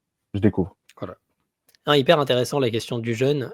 Mmh, Après je pense que ça fait partie du cycle naturel de l'être humain de faire des gros repas et de jeûner ensuite, quoi. Ce qu'on appelle ouais. faire un festin puis un jeûne. Ouais. Après, faut voir parce que, comme j'en parle dans le livre, pour moi, la seule vraie époque, indicatrice de ce que sont censés faire les humains naturellement, bah, ce serait le paléolithique, tu vois? Parce que dès qu'on sort de ça, en fait, dès l'agriculture, et cetera, Oui. on a commencé, du coup, à développer des manières de consommer qui sont pas, naturelles. Enfin, après, où est-ce qu'on place la différence entre naturel et machin? Bon, c'est Et des débats, on peut les avoir très longtemps, mais, c'est à partir de là qu'on a commencé, du coup, à développer de manière beaucoup plus importante une culture. Je pense qu'il y avait évidemment des protocultures et des croyances même, à la préhistoire. Mais, mais du coup, je me dis à la préhistoire, comment est-ce qu'on mangeait? Évidemment, on faisait des réserves autant qu'on pouvait, mais je pense qu'il y avait aussi des périodes où on pouvait ne pas manger pendant, 1 semaine et c'était pas non plus un truc, de ouf, tu vois? Et j'ai l'impression que effectivement, la manière, naturelle de manger, c'est quand même d'avoir des périodes où tu vas trouver de la nourriture et tu vas manger et après avoir des périodes où tu as plus rien à manger et bah, tu attends jusqu'au prochain repas, quoi. C'est pas forcément quelque chose que je recommande parce qu'il faut pas non plus, suivre ce qu'on faisait avant, de ce qu'on l'on comprend de ce qu'on faisait avant, parce qu'en réalité, c'est des époques qui sont tellement éloignées, on peut qu'avoir des indices qu'on va mettre bout à bout et faire des théories par rapport à ça. Mais, faut pas non plus suivre donc ce que faisaient les hommes préhistoriques par principe. C'est effectivement quelque chose, de positif parce que, les hommes préhistoriques, bah, en hiver, ils mouraient et c'était pas rare du tout d'ailleurs de mourir, de faim parce que tu trouvais rien à manger pendant, trop longtemps, quoi. Donc il y a plein de choses qu'on fait plus, heureusement, mais il y a des choses effectivement qui sont quand même indicatrices d'une manière de vivre qui est possible en tout cas, qui est beaucoup plus, enfin parce que quand on parle de ça et ne pas manger pendant 1 semaine, je pense à quelqu'un qui n'y connaît rien, ça paraît déjà un truc, genre quasiment Oui, impossible. Enfin tu vas mourir, quoi. Et comprendre ça, ça permet en fait de comprendre de quoi en fait l'humain est capable et que des choses que l'on pensait totalement folles, comme manger que de la viande par exemple, sont en fait parfaitement, naturelles, parfois même en fait mieux que ce qu'on l'on fait, actuellement, quoi. bah, bon, pour pour tous ceux qui veulent savoir, moi, mon record, j'ai fait 6 jours de jeûne, hein, donc Ah bravo. Moi c'est je suis 4. presque à 1 semaine. Je l'ai Ouais. fait qu'une seule fois, hein. C'était Ouais, dur, en vrai, mais comme tu ouais. le dis, il y a un moment où enfin, en vrai, j'aurais pu faire plus, hein, c'est pas ça la Oui, question. pareil, Parce c'est qu'en fait, c'est quand tu arrives à 3 jours, ton corps, il a plus faim. oui, c'est ça. C'est ça. C'est très étrange, mais il y a plus de faim. Donc, tu peux continuer comme ça, très, très longtemps. Après, Mmh. heu, il y a un autre point qui est intéressant, c'est qu'on se rend compte que, les journées sont très, très longues quand tu manges pas. Oui, c'est ça, en fait. Oui, c'est ça, c'est pour ça que j'ai précisé que j'étais en vacances parce que je me souviens que juste, je m'ennuyais, quoi. Enfin, c'était pas que je m'ennuyais, mais genre, il y avait un truc, genre, tu sais, quand tu travailles ou que tu travailles sur un truc, enfin, tu sais, tu as envie de faire une pause et du coup de manger comme une C'est ça. récompense un peu, tu vois? Et du Mmh. coup, bah, là, au bout de 3 jours, j'avais déjà passé en plus parce que je me voyais pas arrêter quand c'était dur. Je me dis: «Non, il faut quand même que je passe parce que enfin, c'est quand même, le but, quoi». C'est pour ça, je disais pour rire, bah, parce que j'avais faim. Oui, non, mais c'est quand même un peu l'objectif. Et là, du coup, j'étais au 3e ou au 4e jour, je pense que c'était 4. Hem Et du coup, je me dis: «Bah, j'ai même plus si faim que ça, mais j'ai juste envie de manger, quoi». Je vois que je pourrais continuer, mais j'ai juste envie de manger. En plus, je m'ennuyais un peu seul chez moi dans mon appart à l'époque et du coup, bah, j'avais arrêté à ce moment-là, c'était en 2019, ouais, 2019 Oui. ou 2018 même. Non, c'était en 2018. C'était un peu avant, c'était l'année 2018-2019 et j'ai découvert, en 2019 après le régime carnivore, mais j'étais déjà dans des trucs comme ça de jeûne et compagnie, déjà dès 2018. Non, moi, j'ai fait ça il y a pas si longtemps, c'était en 2022, mais ouais, c'est là où on se rend compte qu'on mange par ennui. On mange pour s'occuper un petit peu des Ouais, fois. C'est ça qui est souvent, fou. ouais. Souvent, Mmh. ouais. C'est parce qu'on a rien à faire, donc on mange, quoi. Ça donne une excuse pour faire une pause, ça occupe, le temps de regarder un film, de regarder une série, ben, on va manger un truc en même temps, ça c'est pas par faim, c'est plus par, accoutumance, quoi.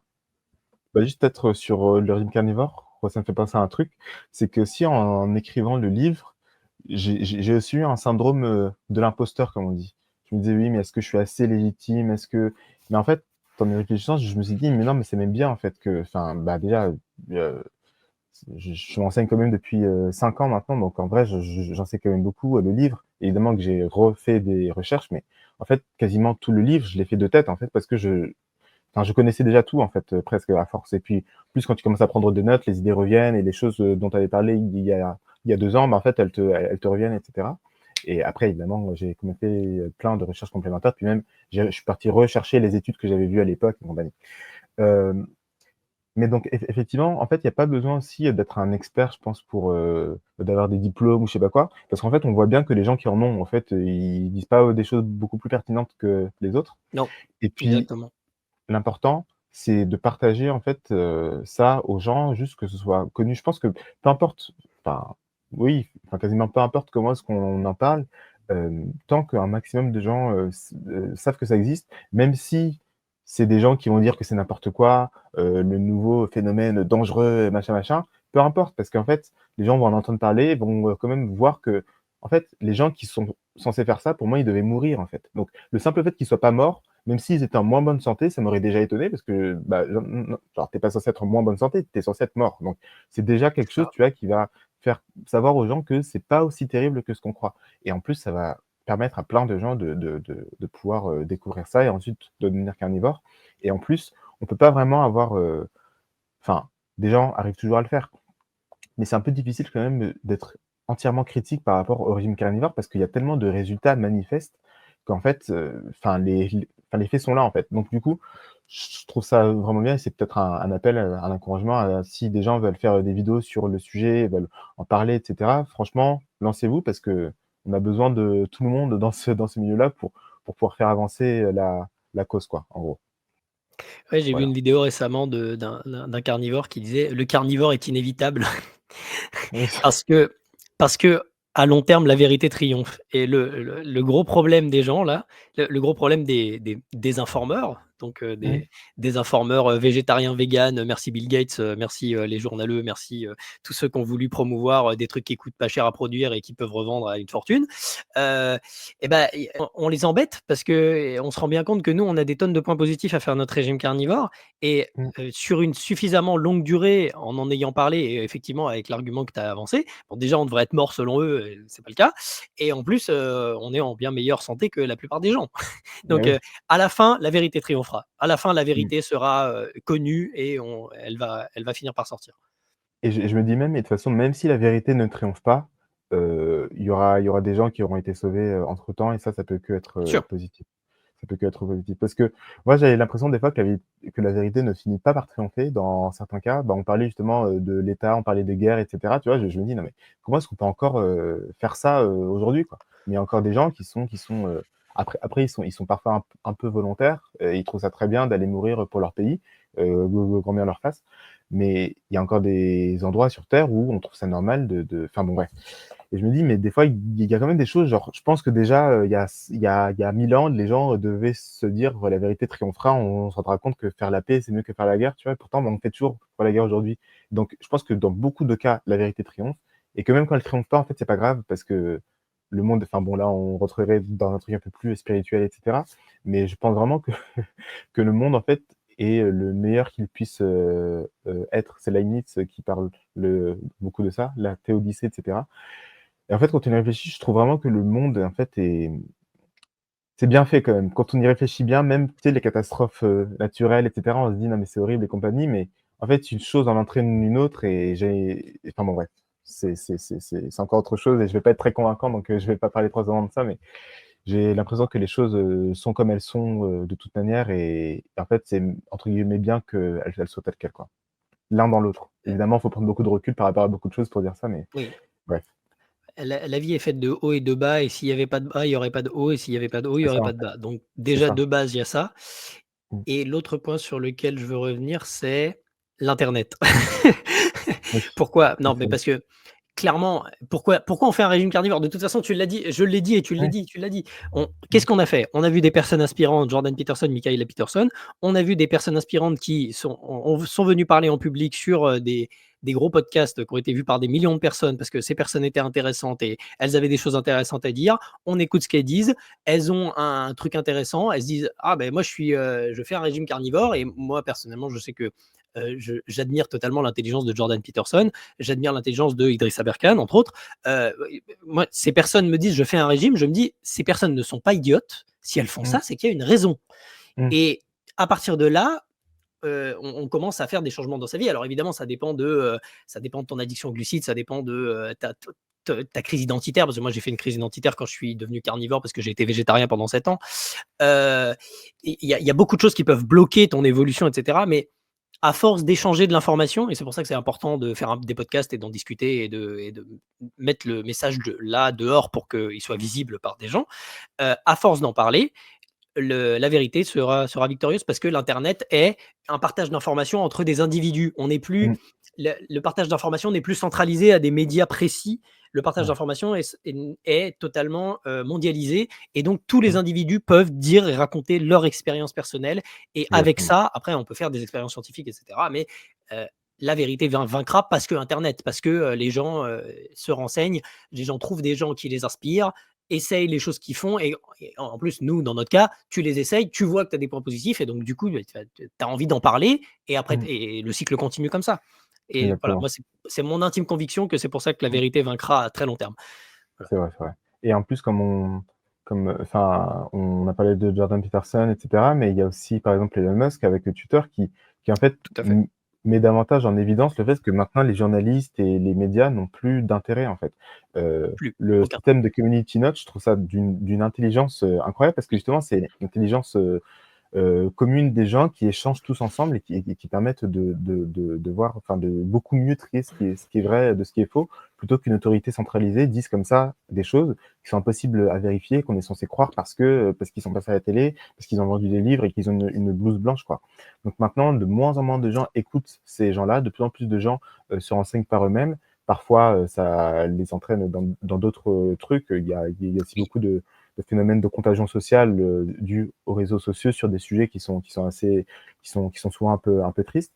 Heu, mais ça apporte aussi pas mal de vérité et de choses positives pour beaucoup de gens, quoi. Donc, internet est quand même comment dire? Un nouvel ingrédient dans le partage, de l'information qui est vraiment, vraiment, vraiment, hyper important et ça devient de plus en plus compliqué, pour que la vérité ne triomphe pas, quoi. Exactement. Plus l'information est partagée et plus la vérité se répand de toute façon. Parce C'est qu'au vrai. final, les les les mensonges seront débunkés, à un moment ou à un Exactement, autre. exactement. C'est une question de temps. C'est une question de temps. Parce Ouais. qu'évidemment, il y a des mensonges qui vont avoir, plus de prospérité que d'autres, mais Mmh. à suffisamment long terme, ils vont être débunkés. Ouais. Donc voilà. Bah, c'est ce qu'on disait par exemple avec l'écologie. Il y a des choses Mmh. qui sont totalement débiles qui sont dites sur l'écologie, souvent par les gens, qui en font trop avec, le sujet-là et qui veulent, faire peur à tout le monde. Et justement, c'est aussi à cause de internet qu'il y a des gens qui sont éco-anxieux, qui se font vasectomiser et compagnie. Des trucs qui sont pas enfin, qui sont assez dingues quand même. Mais c'est aussi grâce à internet qu'il y a des gens qui peuvent partager leur rime carnivore et cetera, quoi. Enfin bref, c'est Voilà. un outil, on s'en sert pour le bien, pour le mal et compagnie. Et c'est vrai que sur le long terme, la vérité a ça de très puissant qu'elle est, bah, dans le réel. Et du coup, bah, c'est par définition, c'est ce qui gagne à la fin, quoi. Effectivement. C'est ce qui reste quand tout le reste s'en va, quoi. Merci d'être venu Pierrick. Bah, merci à toi de m'avoir invité, c'est toujours un plaisir, ça fait plaisir parce qu'en fait, moi, le truc, c'est que, avant le livre, du coup, bah, j'étais un peu seul, en fait, dans mon coin. Moi, je parlais à des gens sur internet. Quand j'en parlais autour de moi, bon, la première fois, les gens me posaient des questions. Quand c'est la 10e fois, ça les saoulait pas, mais bon, voilà, ils savaient, mais comme on disait, ils savent, mais en même temps, ils font pas, machin, machin. Et du coup, là, bah, j'ai pu parler avec Andy, il y a pas longtemps. Là, je parle avec toi. Il y a encore d'autres personnes qui m'avaient proposé, des petites interviews et cetera. Donc ça fait plaisir de pouvoir en discuter avec des gens. Je peux rencontrer, des gens, différents et beaucoup de gens hyper sympas, hyper intéressants et tout depuis que j'en parle, publiquement. Donc ça me fait vraiment plaisir, merci encore pour l'invitation. De rien. Moi toujours heureux de recevoir des carnivores sur la chaîne. En Mmh. plus, d'après ce que j'ai compris, toi, tu as trouvé le groupe de Régime Carnivore France de Facebook, tu l'as trouvé hyper récemment, en fait? Tu étais Ouais, pas du ouais, tout dessus ouais, ouais, avant? non, je devais être, à un mois de la enfin de finir, mon livre. Et j'étais parti voir du coup, sur Amazon un peu comme ça et j'ai découvert, de fil en aiguille, le groupe, à ce moment-là, quoi. C'était vraiment à la fin, je commençais à essayer de voir ce qu'il y avait en France, en fait, parce que je savais juste qu'il y avait pas de livre. Moi, j'avais l'idée d'écrire un livre, je m'étais juste renseigné sur ça et après j'ai fini par aller voir juste ce qui se faisait en France de manière générale et je suis tombé sur le groupe, à ce moment-là. Et ouais, moi ça fait 1 an que j'y suis et on était 1 500, je crois qu'on a gagné encore 1 300 personnes, là on est 2 800 maintenant. Ouais, Ça augmente pas mal, hein, c'est quand même, ouais, ouais, une belle il y progression. a une croissance intéressante, sur le Mmh. régime carnivore en ce moment. Bah, c'est ce que je dis dans l'introduction, du livre. Je montre le diagramme Google Trends pour, végan et pour carnivore Je l'ai diet vu. et on voit que que pour végan, ça tombe parce qu'effectivement, enfin, c'est très compliqué de maintenir un régime végan, à part si c'est pour des raisons, Éthique. Antispécistes parce qu'on considère oui, c'est Oui. ça, parce qu'on considère que la vie d'un moustique, comme, Émeric Caron, qui avait dit ça, que quand on tue un moustique, on tue une mère, qui cherche à nourrir ses enfants et cetera. Effectivement, mais ça me pose pas plus de problèmes que ça. À part si on considère donc que la vie d'une souris et d'une vache, c'est pareil que la vie, d'un enfant et d'un humain, il y a aucune raison de pas être carnivore et si c'est purement pour des raisons de santé, on a pu croire effectivement parce que les véganes, je pense qu'ils sont parfois en meilleure santé et c'est pour ça qu'on a des récits positifs aussi, de ce régime-là. C'est parce qu'en fait, quand tu mangeais n'importe quoi, des produits transformés et cetera tout le temps et que tu te mets à avoir une alimentation, végane avec des produits, bah, naturels, bon, sans rentrer dans les fruits modernes qui sont pas Oui. vraiment, et cetera, mais bon, dans une alimentation entre guillemets «naturelle» et cetera, évidemment, il y a certains de tes problèmes qui vont, disparaître, mais ça va jamais être aussi bien qu'un régime carnivore. Puis en plus, tu vas avoir d'autres problèmes qui vont apparaître parce que tu vas te sentir, faible, très souvent parce que tu as pas du tout assez de protéines, tu as pas du tout ce qu'il te faut pour être, en vraie bonne santé, quoi. Et ça m'avait, moi, étonné parce que je voyais des véganes parfois et ils étaient gros et je me disais: «Mais comment est-ce que c'est possible d'être, gros et d'être végane?» alors que des carnivores gros, ça n'existe pas, à moins qu'ils le soient pas depuis longtemps. Hem, C'est ça. mais ça n'existe pas, quoi. Et Mmh. c'est vrai que je me disais: «Mais attends, tu peux être en mauvaise santé en étant végane?» alors que pour moi, ça faisait partie des trucs, oui, tu manges, Les plus des sains. légumes et c'est super, quoi. Alors qu'en fait, non, pas du tout, quoi. Et du coup, oui, plus le temps passe, moins les gens le sont. Beaucoup de gens trichent et cetera aussi, parce que c'est très difficile, encore une Oui. fois, de maintenir ça, sans, décrépir. Et le régime carnivore, ça arrive de plus en plus et là, c'est en hausse constante, donc ça fait vraiment plaisir et comme on disait, la vérité, triomphe, moi, je dirais très souvent, mais pour le régime carnivore, je pense que ça va arriver de plus en plus et c'est vraiment positif. Oui. C'est pas encore pour tout de suite, mais ça va arriver. Et même au niveau, tu dis spéciste, parce que moi je sais que j'ai eu ce dilemme aussi par rapport au végétarisme, parce que j'ai été endoctriné dans, le fait que, manger des animaux morts, c'était pas bon pour toi, machin et cetera et puis, Mmh. la pauvre bête qui est morte et cetera et en fait, heu moi je regarde Dave Asprey, c'est un biohacker américain, qui a interviewé Michaela Peterson il y a pas longtemps d'ailleurs, et hyper intéressant et c'est lui qui m'a enlevé l'aspect moral de ne pas faire le régime carnivore et de ne pas manger de viande. Parce qu'il est allé voir un moine bouddhiste. Alors moi, je suis bouddhiste depuis, ma mère, elle a ramené ça quand j'avais 15 ans à la maison. Mmh. Donc ouais, ça fait très longtemps que je suis bouddhiste et hem et donc, Dave Asprey est allé voir un moine bouddhiste sur une colline qui avait une podiaque sur le dos et lui a demandé, «Mais comment avez-vous osé?» parce que lui aussi a été végan pendant très longtemps avant de devenir, animal based, vraiment presque carnivore aujourd'hui et il lui a demandé: «Mais pourquoi vous avez une podiaque sur le dos? C'est un irrespect pour l'animal, pourquoi vous avez, pris cette vie?» et cetera et le moine bouddhiste lui avait répondu: «Une vie nourrit tout le monde» et là où effectivement, si on ne mange que Mmh. du bœuf, on tue par calorie, hein, le nombre de morts par calorie est bien, bien moindre qu'en mangeant des céréales où on a tué toute la faune locale, tous les insectes qui sont passés dans la moissonneuse, tous les petites bêtes qui vivent là. Enfin, et je pense que c'est un problème, dans la tête des véganes, c'est que pour eux, un moustique, une mouche, un machin, ça a beaucoup moins de valeur que la vie d'une vache. Alors que, Oui, c'est ça. non, bah, c'est pareil en Mmh. fait. Une vie, Bah c'est oui. une vie, hein. Donc voilà. Donc Oui, bien sûr et en plus, enfin, le fait de tuer, ça fait partie de la vie aussi d'un enfin, oui, c'est un peu idéaliste, parce qu'on peut pas vraiment ne pas tuer. Après, on peut se dire: «Oui, bon, bah, je vais le faire le moins possible» et cetera, mais si en ne tuant pas, tu tues, d'une autre manière parce que du coup, tu es mal nourri et cetera, ça n'a pas de sens et en fait, enfin, il y a des choses qui comment dire? Quand ça se fait depuis toujours par toutes les espèces de la planète, c'est qu'en fait, c'est peut-être notre vision de ce qui est bien et mal qui devrait changer, plutôt que le fait de tuer des animaux parce qu'apparemment ça c'est une des choses les plus normales, de tout le règne, du vivant en fait. C'est qu'on tue, pour se nourrir. Effectivement, comme tu dis, enfin je n'ai pas compris tout de suite, mais effectivement, une vie nourrit tout le monde, c'est ça?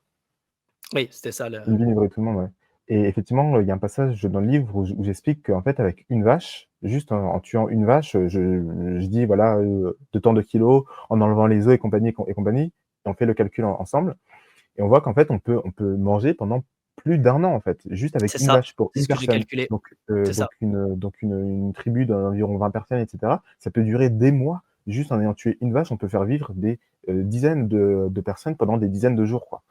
Et effectivement, quand on se rend compte, de ça, on voit aussi que bon, on aura beau manger tout ce que la vache avait mangé en mangeant nous-mêmes les végétaux au lieu de les donner à la vache, machin, ça va pas suffire du tout, quoi, parce que les quantités astronomiques qu'il faut pour nourrir autant de gens avec des végétaux, enfin déjà en fait c'est même pas possible, et même ce seraient des quantités qui seraient énormes, quoi, qui n'existaient bien évidemment pas du tout avant le développement de l'agriculture et compagnie.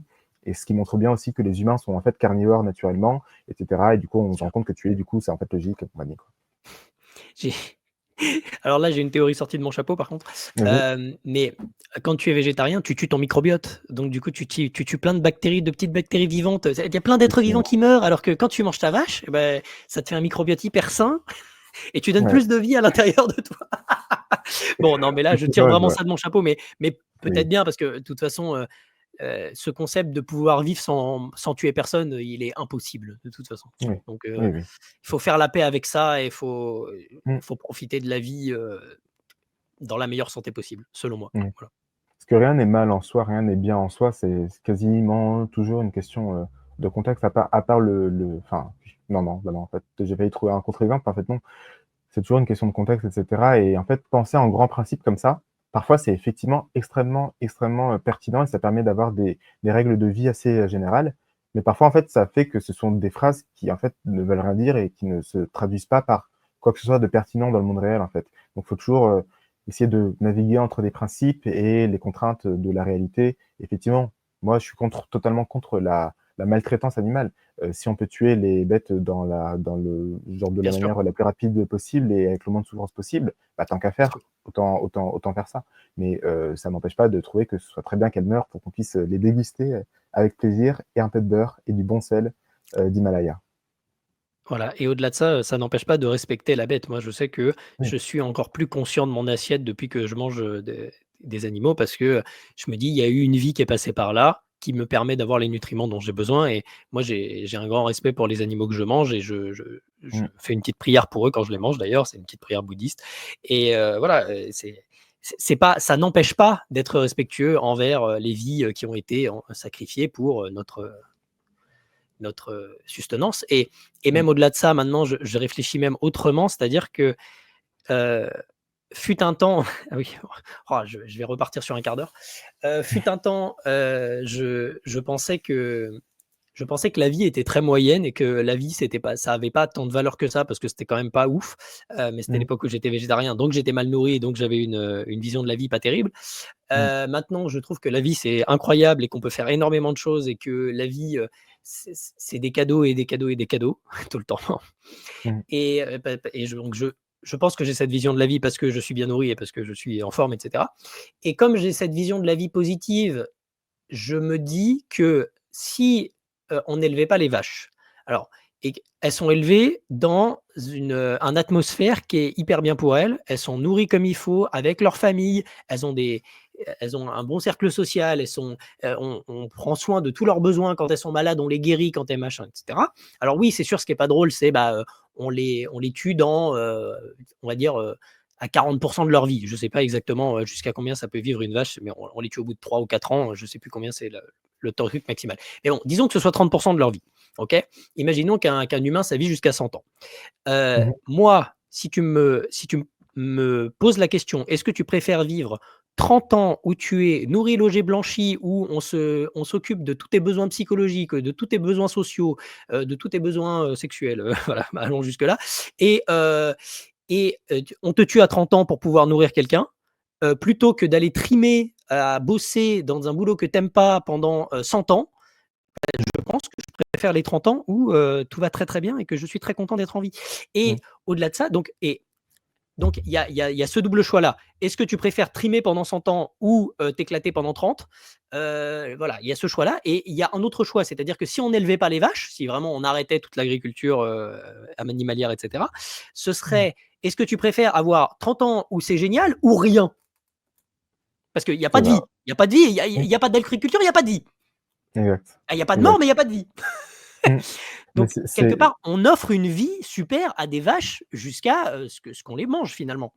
exactement, et c'est marrant parce que c'était exactement ce que j'avais dit aussi, ce que en pendant mes études de philosophie, Mmh. J'avais écrit un paper, parce que j'étais en Erasmus en Islande, donc c'était en anglais, je sais pas comment on dit ça en français, mais un essai peut-être, une dissertation, je sais pas, enfin bref, mais un bon dossier quand même d'une dizaine de pages.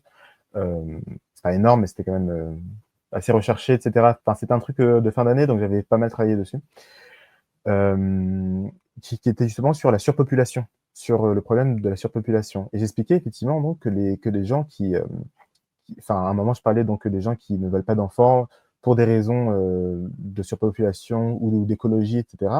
Au final, ce dont ils ne se rendent pas compte, c'est qu'en fait, en pensant leur faire un cadeau, parce qu'ils disent en gros, je veux pas vivre un enfant dans un monde pollué dans lequel on va tous mourir, en gros. Et je disais, mais en fait, enfin entre guillemets, le suicide existe, quoi. Donc l'enfant, même si la vie elle est nulle et tout, ça peut paraître Oui, un peu oui, dur oui, dit comme ça, je mais comprends. même si la vie est dure, etc., il sera quand même content d'être en vie, parce que s'il était trop, trop triste d'être en vie, que vraiment ça valait pas le coup, et ben, en fait, il y a une Il solution peut toute arrêter. trouvée, en fait. Donc au final, même si les conditions sont dures, avoir des enfants, en tout cas si c'est pour eux qu'on ne veut pas les avoir, c'est pas du tout une bonne idée, parce que les enfants seront très heureux d'être en vie, même dans des conditions dures. Et en plus, enfin, c'est une vision qui est tellement matérialiste que de penser comme ça. C'est comme on disait, enfin, mais je préfère vivre sous un pont avec les gens que j'aime et heureux que de vivre dans la plus belle maison du monde, mais dépressif et vegan. Et les gens qui vivent et les gens qui vivent en Inde, en Afrique, dans des endroits hyper, hyper pauvres, etc., même en Amérique du Sud, il y a encore des endroits comme ça qui sont très, très, très insalubres, etc. Ils sont quand même particulièrement heureux, en particulier quand ils sont enfants, avant d'avoir les problèmes qu'on a quand on est adulte.